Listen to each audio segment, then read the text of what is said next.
This was last fall, in the first week or two of October. I am not entirely sure how to start this, because it honestly all happened completely out of the blue. It was a normal Monday afternoon. I'd gotten out of work and pulled up to my home just after sunset. Usually I'll park in the garage and head inside from there, but as I pulled in, I noticed something hanging on the front door. So instead, I parked in the driveway and went up there to see what it was. Taped right on the door handle was an envelope. I knew right away it wasn't some random soliciting handmail, because it had my name handwritten with a pen on the front. Inside was a handwritten letter. It was short, but what it said, I found pretty disturbing. Essentially, the person mentioned they'd been interested in me and wanted to meet at a specific place and time the following day. Oddly, that was one of my days off of work, but I figured it was just a coincidence. The writer of the letter didn't sign it though, so I had no idea who it was. Obviously, there was no way I was going to go anywhere and meet with some random person.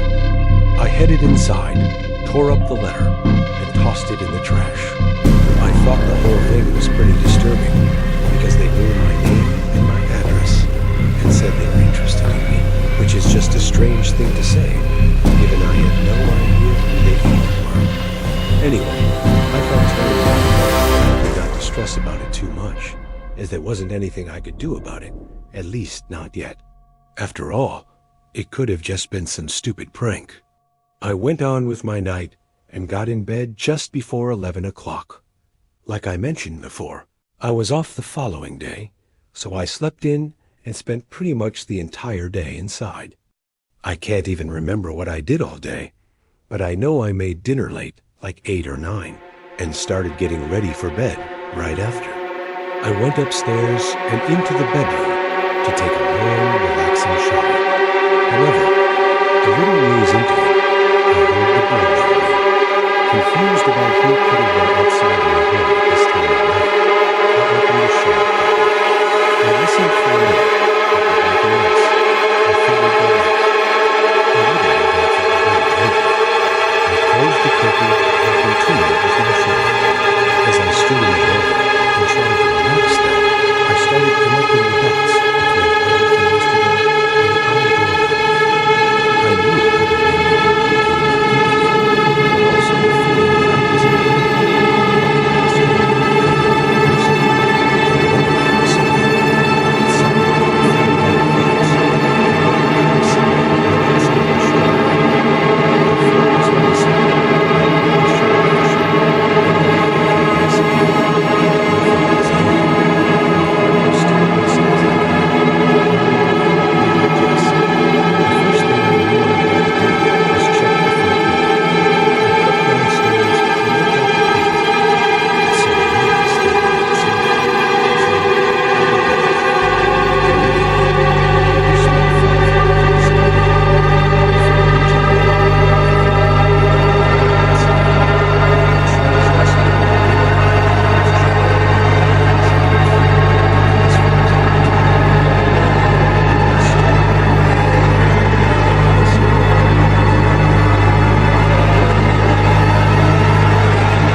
to show up. And at the end of the letter, they signed their initials this time, DN. This was incredibly creepy and disturbing, as it was way more than just a small note. This felt way more personal and unsettling, and much less like just some small prank. I genuinely didn't know what to do, because he was already gone, and I still didn't know who it was. Even with their initials, I had no idea. I paced around the living room for a while, a good 30 minutes at least. Even then, as I paced around in my own home, I kept getting this uneasy feeling that I was being watched. I'd look and check out the windows and the door over and over, but never saw anything. Eventually, I knew I'd have to sleep. Overall, though, I decided that in the morning, I would go to the police station and bring in the letter and see what they had to say about it. I started heading upstairs. As I reached the top, I suddenly heard those thumping, creaking sounds, the same ones I'd heard while in the shower, coming from inside the bedroom. I hurried into the room. Nothing. Not a single thing in there to warrant the sounds I'd been hearing. I'll admit they weren't concerning sounds at all. It was just with everything else going on that it made me feel like everything could be something, even though it likely was nothing at all. I closed and locked my bedroom door just in case. Then I checked the closet and every other spot in the room to make me feel better. And just before getting in bed, I never went out there, but there was a small balcony attached to this master bedroom. I was a private person and always kept the blinds closed, so I often forgot it was even there. I walked over and pushed aside the first few blinds so I could get to the door handle. I didn't even have to grab it to see that it was already unlocked. There was no way I left it like this. However, I didn't get a chance to open the door because just a second later, a figure moved from the corner of the outside balcony. I jolted my eyes at him, seeing he was staring at me as he moved closer to the other side of the door. I turned and sprinted out of the bedroom. I heard the balcony door open as I was leaving. I ran to the closest window I knew in the apartment. The man didn't seem to be able to find where I left him. Police were at my house and searching around within 10 minutes. I was still incredibly nervous because I knew how awful it would be if the man got there. And unfortunately, that's exactly what happened. They never found him. A couple of officers started going and it's really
sounds, nothing. I hope it's done, but even now, I'm still constantly looking over my shoulder, unsure who's watching. I was driving from LA, all the way back to the East Coast. I had taken the road trip to see a bunch of friends for a wedding and ended up staying for over a week. Because I stayed a little bit longer, I only had 4 days to get back home before my next shift at work. So, I was really pushing it with how long I was driving. It was one of mine, and my eyes were killing me. It felt like my eyelids weighed 100 pounds. The only caffeine I had was a hot coffee from a gas station 3 hours back, so not very out anymore. And I was in the middle of nowhere. It felt like a dead highway, nothing on either side of it, and barely any cars or trucks around. Just the occasional car speeding past me, only to disappear down the road 30 seconds later. As I tried to keep my eyes open, I noticed again headlights coming up behind me. They weren't very bright, so it must have been a pretty old car without these everyone has nowadays. The car was also going a lot slower than most that passed by. This one took forever to catch up to me.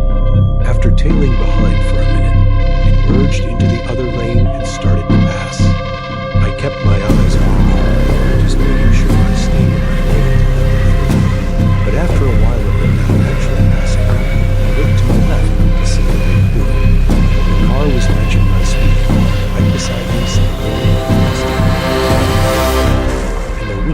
down. From what I could see, there was just one man in the car driving, obviously, but he was also staring at me. I had my window up still, so I didn't know if he actually could see me with it being dark, and with the reflections and all. But he was looking at my window as if he could. The man didn't try to hide it either. His light was on inside his car, so I could see him clear as day. He looked red-eyed and kind of drunk, just from his expressions and movements, but he remained at the same speed and just stared at me. It really freaked me out. I tried slowing down, but he slowed down too.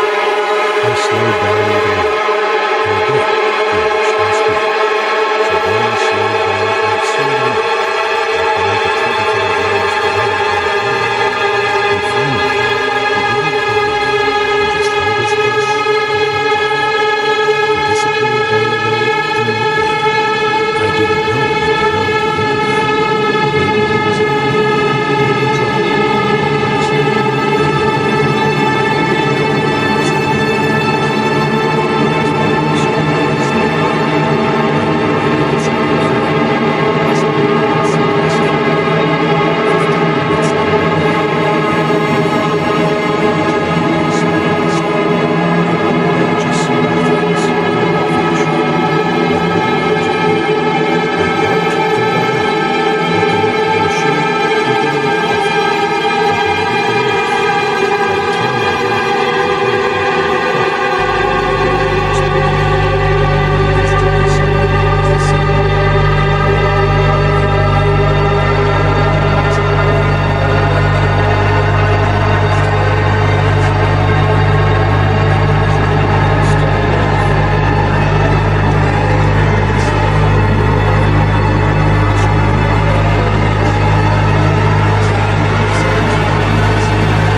To ignore. I looked over, and sure enough, that's what he was doing, staring right at me with those red, unsettling eyes. What did this dude want from me? I turned my car on, but the guy started talking. He was yelling something, trying to get my attention through the window. I looked over again, and he reached over and opened his passenger door, motioning for me to get in with this disturbingly friendly expression on his face. I started to pull away, glancing over one more time and seeing the instant shift into a dead stare. I got back onto the highway, but the guy followed. He kept trying to do the same thing where he'd emerge into the other lane and match my speed. But this time, I wasn't having it. I was getting a little more aggressive, trying to keep him away from me. But he matched my energy, also getting more aggressive. I could have sworn he even tried to pit maneuver me several times, but I braked just quick enough before he could hit my car. Eventually, I saw one of those emergency vehicle U-turn spots past me. To get onto the other side of the highway, it went in the opposite direction. In a rather dangerous and illegal split-second decision, I turned onto it before he could even react and follow me. As I safely got onto the other side of the highway and sped in the other direction, I looked in my mirrors. I felt my heart continue racing for a moment. For a second, his brake lights turned on, but it seemed he gave up. A moment later, his lights faded out and continued right away. I was shaking for the next little bit, finding a gas station and just taking a break for an hour to cool off and to keep distance between me and that guy. During that time, I put in a tip for the police, mainly saying I thought he was just a drunk driver, dangerously, but it didn't come up to much of anything. That was until 4 days later, well after I'd made it back home. Having time to actually breathe, I looked up if the cops ever caught any drunk drivers on that road recently, thinking I might find the dude's mugshot or something. But what I found made this whole thing more disturbing than I ever could have imagined. A day before I left LA, there had been a disappearance of someone on that very road. They found their car on the grass. The person was just wearing no traces. The only clue they had was from a different driver on the road, in which I saw a rusty red car driving around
There was no saying how long ago this was, but I'd never heard them on the porch.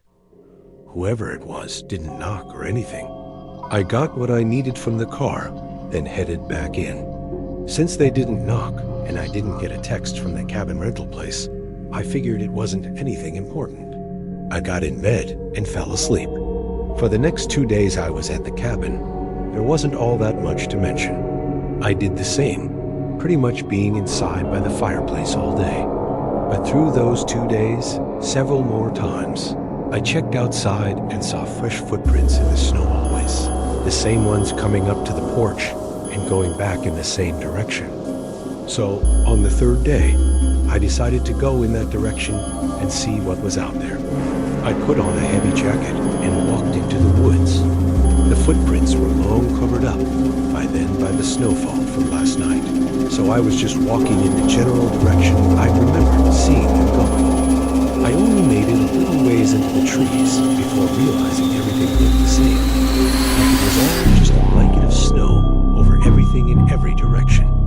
And with the downfall already starting to cover up my tracks, I knew I risked getting lost if I went any deeper. From being out there, though, I saw nothing of interest that anyone could have been out there for. No paths or roads or trails. I went back to the cabin and warmed up. Strangely, after that, no footprints showed up on the porch for the rest of that day. It was like whoever it was knew I was looking for, and so they kept away. That's what I was hoping for. Anyway, hours later, the sun fell past the trees, and the woods and cabin were quiet. The soft breeze of the snowfall outside was the only noise aside from the crackling fireplace. I hadn't thought about the strange footprints in a while. I stayed up relatively late, not getting in bed until 12 o'clock A. I fell asleep quickly with the winter ambience outside. I felt like I was knocked out for a while, definitely a couple of cycles of sleep before I woke up. So it was probably about 3 o'clock a.m. The sound of wind and snow outside were still coming through the cabin walls, but there was another sound, a crunch every couple of seconds. Someone stepping in the snow very, very slowly. Honestly, I don't know if I would have known it was footsteps, let alone if I didn't have the footprints being inside the cabin. That's how slow they were walking. I sat up in bed. For some reason, I was pretty cold nervous for sure, but it scared me. I was confident I would if something happened. I knew it was very hard. It was so I could see it until the second stop. It seemed to go somewhere.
Straight for the front door, grabbing the keys I left right by it, and running out barefoot through the snow to my car.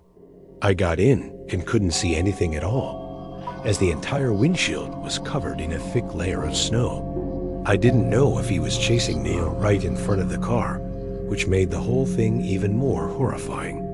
Thankfully, I could see out of my back windshield, being upright and small, so I began backing out, going as fast as I could down the gravel driveway.